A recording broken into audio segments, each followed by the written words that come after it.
தக்காளி வந்து இன்றைக்கி சந்தையில் வந்து நமக்கே 40 ரூபாமோ. என்ன ரேட்டு போட்டு விற்கிறது யோசிச்சு பாருமோ.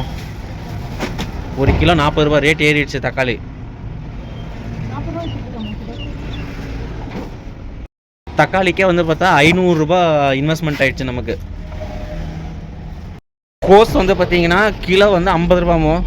கோஸ் ரேட் ஏறிடுச்சு. 20 ரூபாய்க்கு கொடுத்துட்டு இருந்தாங்க, அப்புறம் 30 பண்ணாங்க. இப்போ வந்து கோஸோட ரேட்டு வந்து கிலோ 50 ரூபா. இங்கே 50 ரூபானா அப்போ நம்ம கடைக்காரங்கெல்லாம் எவ்வளோக்கு விற்க முடியும்? தக்காளியே கிட்டத்தட்ட 40, கோஸும் 50, எப்படி விற்க முடியும்? கேரட் வந்து பார்த்தோன்னா கிலோ வந்து 70 ரூபா. நமக்கே அங்கே சந்தையில் 70 ரூபா. அப்போ நம்ம மளிகை கடைக்காரங்களாம் நீங்கள் யோசிச்சு பாருங்கள். அதாவது காயிலெல்லாம் நல்லா ரிட்டர்ன்ஸ் எடுக்கலான்றாங்க. கம்மியாக இருந்தால் மட்டும்தான் ரிட்டர்ன்ஸ் எடுக்க முடியும். மற்றபடி ரேட்டெல்லாம் அதிகமாக இருக்கும்போது வந்து நம்ம பெருசாக எடுக்க முடியாது. நம்ம வாங்குற 1 கிலோவில் 70 ரூபான்னா நம்ம எப்படி நம்ம இது பண்ண முடியும்? நீங்களே யோசிச்சு பாருங்களா. 70 ரூபா 50 ரூபானா அதில் ஒரு இது கெட்டு போச்சுன்னா நம்ம தான் எடுத்துகிட்டு போகணும். பீன்ஸ் வந்து பார்த்தீங்கன்னா 120 ரூபா. சரிங்களா? பீன்ஸ் வந்து இது வந்து 120 ரூபா. இது வந்து ஒசூர் ரேட்டு நான் சொல்கிறது.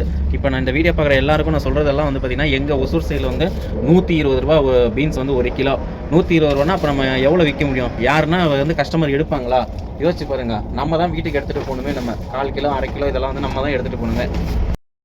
இந்த பெரிய கத்திரிக்காய் வந்து கிலோ வந்து 70 ரூபா சொன்னாங்க. நான் வந்து 60 ரூபாய்க்கு வாங்கிட்டு வந்தேங்க. இது ஹிந்திக்காரங்க வந்து கேட்டு வாங்குவாங்க. இது நல்லா மூவிங்க. இது வந்து க்ரீன் பட்டாணிங்க. இது வந்து கிலோ 200 ரூபா சந்தையில். நான் வெறும் 1/4 கிலோ தான் வாங்கிட்டு வந்தேன். கிலோவே 200 ரூபா. எப்படி யார் எடுப்பாங்க? யோசிச்சு பாருமோ. காய் எப்படி நம்ம விற்க முடியும்? எல்லாமே விலைவாசி இந்த ரேட்டில் இருந்தால் நம்ம எப்படி விற்க முடியுமோ காய்கறி எல்லாம். இந்த மாதிரி கவரெல்லாம் வந்து காய் வாங்கிட்டு வர கவரெல்லாம் வந்து கண்டிப்பாக உங்களுக்கு வந்து யூஸ்ஃபுல்லாக இருக்கும். இதை வந்து அவ்வளோ சீக்கிரம் தூக்கி போடாதீங்க. ஏன்னா கஸ்டமர் வர்றதுக்கு அவங்களுக்கு நீங்கள் பொருள் கொடுக்கறதுக்கு நல்ல ஒரு யூஸ்ஃபுல்லாக இருக்கும். ஸோ அதனால் எடுத்து வைங்க. கேளு.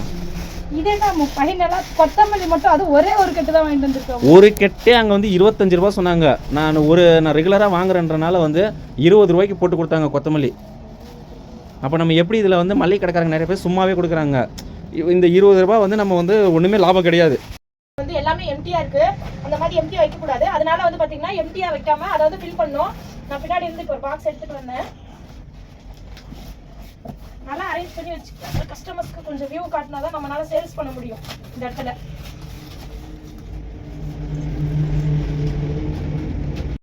இந்த மாதிரி தண்ணி கேன் எல்லாமே காலி ஆயிடுச்சு. நம்மளுக்கு வந்து கொஞ்சம் போட்டு வச்சுக்கிட்டோம் அப்படின்னா தான் கஸ்டமர்ஸ் இல்லாத டைம்ல இந்த டைம்ல ஃபர்ஸ்ட் நம்ம எல்லாமே ஃபில் பண்ணணும். ஃபில் பண்ணா எல்லாமே எம்டியா இருக்கு, எல்லாம் காலி ஆயிட்டு இருக்கும்.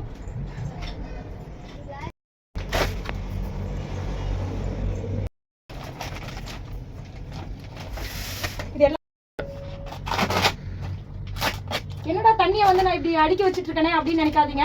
எங்க கடையில வந்து பாத்தீங்கன்னா தண்ணி வந்து பாத்தீங்கன்னா கொஞ்சம் அதிகமாவே மூவிங், ஃபாஸ்ட் மூவிங். அதனாலதான் இந்த மாதிரி வந்து அரேஞ்ச் பண்ணிட்டு இருக்கேன். இந்த மாதிரி அரேஞ்ச் பண்ணி வைக்கிறதுனால பாத்தீங்கன்னா பாக்குறதுக்கு வந்து நீட்டாவும் இருக்கும். அதே மாதிரி கஸ்டமர்ஸ்க்கு எடுத்து கொடுக்கறதுக்கு கொஞ்சம் ஈஸியா இருக்கும் நம்மளுக்கு. எதுக்கு நம்ம தனியாக நம்ம அடுக்கிறோம் அப்படின்னு சொல்லி பார்த்தீங்கன்னா, நம்ம நிறைய பேர் வந்து நாங்கள் ஸ்டார்டிங்கில் நாங்கள் வந்து கடை வச்ச புதுசில் வந்து இதுலேருந்து தான் ஒன்று எடுத்து கொடுப்போம். நம்ம எங்களுக்கு இப்போ தண்ணி வந்து ஃபாஸ்ட் மூவிங்காக இருக்குது. ஏன்னா வந்து பார்த்தீங்கன்னா நம்ம கடையில் வந்து ஒரு நியர்பை ஒரு 1/2 மீட்டரில் வந்து பார்த்தீங்கன்னா டாஸ்மாக் ஒயின் ஷாப் இருக்குன்னா வந்து தண்ணி ஜாஸ்தி மூவிங்க. அதனால் இப்படி இருந்தால் நம்ம எடுத்து கொடுக்கவும் ஈஸி. இதுக்குன்னு தனியாக ஒரு ரேக் இருந்தால் நிறஞ்ச மாதிரி இருக்கும். ஸோ அதனால் வந்து நம்ம வந்து தனித்தனியாக அடுக்கிறது பெஸ்ட்டுன்னு தான் சொல்ல வராங்க. அடுத்து 1 லிட்டர் ஸ்டாக் ஆகி கம்மியாக இருக்குது. இதுவுமே நம்ம லோடு அடுக்கணும். நம்ம